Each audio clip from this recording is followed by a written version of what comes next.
Now this problem is from AC.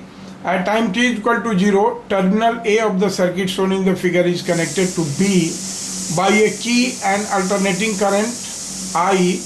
I is equal to I naught cos omega t, with I naught is equal to 1 ampere and omega is equal to 500 radian per second, start flowing in it with the initial direction shown in the figure. Now ये figure है, देखिए इस figure में जो initial direction है, शुरू में इस डायरेक्शन में करंट फ्लो कर रही है. At t is equal to 7 pi by 6 omega, the key is switched from B to D. देखिए ये B से D पर स्विच कर दिया जाता है. At t is equal to 7 pi by 6 omega, the key is switched from B to D. Now onwards, only A and D are connected. A total charge Q flows from the battery to charge the capacitor fully. If C is equal to 20 microfarad, R is equal to 10 ohm, and the battery is ideal with EMF 50 volt, identify the correct statement. फिर more than one option correct है. Magnitude of maximum charge on the capacitor before t is equal to 7 pi by 6 omega is 1 into 10 to the power minus 3 coulomb.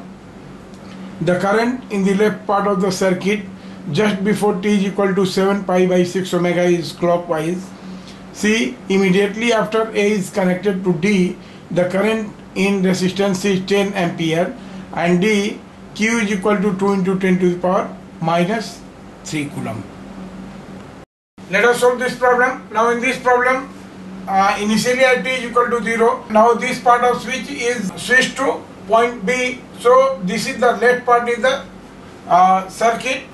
Now all the value are, this is 50 volt supply, this 10 ohm resistance, 20 microfarad capacitor, and a AC supply is there, which is equal to I is equal to I naught cos omega t, and with I naught is equal to 1 ampere, omega is equal to 500 radian. This is already given in the problem. Now we have to say this current I is equal to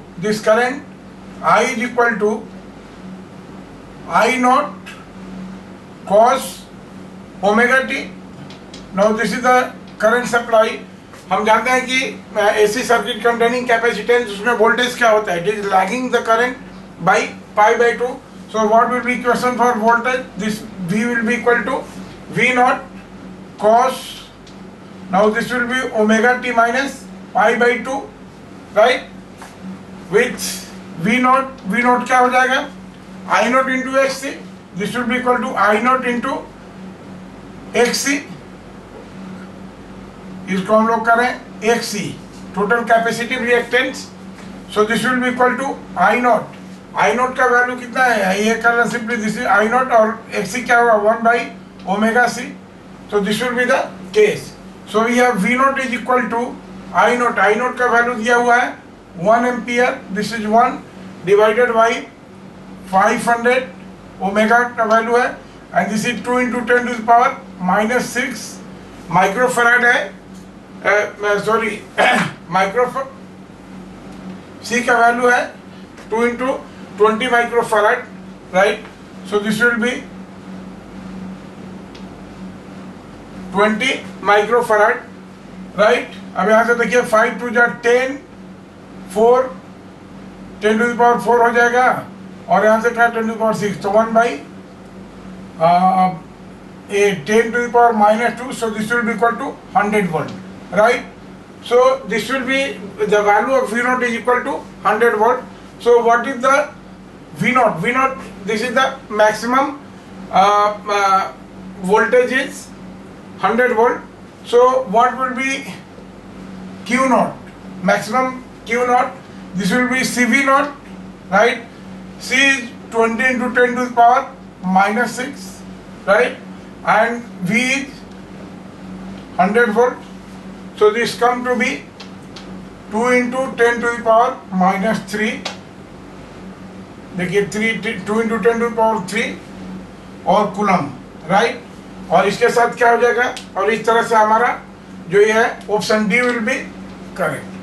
जब option D correct हो जाएगा तो यहाँ पर क्या है? Option A में जो दिया हुआ है वैल्यू, तो we have option A is wrong. Option A wrong हो गया और ऑप्शन डी करेक्ट हो गया। नाउ सेकंड पार्ट बोल रहा है कि when this switch is shifted to D, right. अब ये पार्ट है, ये यहाँ से परमानेंटली अब क्या कर रहे हैं सेकंड केस में, इस स्विच को इसके साथ में कनेक्ट कर देते हैं। ये सारा सिचुएशन है और इसके बाद this switch is shifted to D. So अब इस केस में क्या होगा, अब ये कनेक्शन देखिए, this part left part is out of circuit, इसका तो कोई मतलब नहीं है। And then when switch is shifted to D R V is equal to, V कितना हो जाएगा 100, V नॉट का वैल्यू 100 कैलकुलेट किया है हम लोग। So this is 100 cos omega t minus pi by 2, omega t minus pi by 2, और t का वैल्यू दिया हुआ है कि t is equal to 7 pi by, this is 7 pi by 6 में। तो this is omega t minus pi by 2, right. और omega t का वैल्यू कितना है, this is 7 pi divided by 6 omega, omega omega cancel हो गया, माइनस पाई बाई 2 भी है यहाँ से। और हम जानते हैं कि जब ये minus pi cos theta minus pi by 2 ये क्या हो जाएगा, कॉस ये साइन में चला जाएगा, तो this will be equal to 100 sine, और ये कितना हो जाएगा देखिए 7 pi by 6, that is pi plus pi by 6, और ये क्या हो जाएगा साइन, ये थर्ड क्वाड्रेंट में गया तो साइन निगेटिव हो जाएगा। इसका वैल्यू कितना हो गया 100 into -1/2, so this will give you -50 volt. Now ये -50 वोल्ट है, अब यहाँ से हम देखिए -50 वोल्ट है, इसका मतलब कि कैपेसिटर की पोलरिटी क्या होगी, चेंज हो जाएगी। तो यहाँ से कैपेसिटर की पोलरिटी, ये पार्ट -Q अगर हम ये बात करें और ये पार्ट में +Q, राइट। तो यहाँ वोल्टेज भी कितना हो गया -50 वोल्ट, यहाँ पर -50 वोल्ट इसके क्रॉस जनरेट हो रहा है, राइट। तो पोलरिटी देखिए सबसे इंपॉर्टेंट है कि यहाँ पर कैपेसिटर की पोलरिटी होगी, वो अपवर्ड प्लेट -Q हो जाएगा, दूसरे पर ये हो जाएगा कितना +Q, right. So what will be total potential, यहाँ से देखिए total potential, this total potential will be equal to क्या हो जाएगा देखिए, दिस इज 50 माइनस, अब ये कितना हो जाएगा -50, so this will be equal to 100 volt, total potential will be 100 volt. और R गिवन है कितना, R इज इक्वल टू, देखिए यहाँ पर R 10 ओम है, ये गिवन है, देयरफॉर I कितनी हो जाएगी, therefore I will be equal to कितनी हो जाएगी यहाँ पर, this will be total potential 100 volt divided by R, R is equal to 10, so this will be equal to 10 ampere, right. So ये I का वैल्यू आ गया 10 ampere, right. And of course जैसे ही हम ये कब है, immediately after is connected to D, now the current in circuit is 10 ampere, so our option C is also correct. Option C and option D is correct one.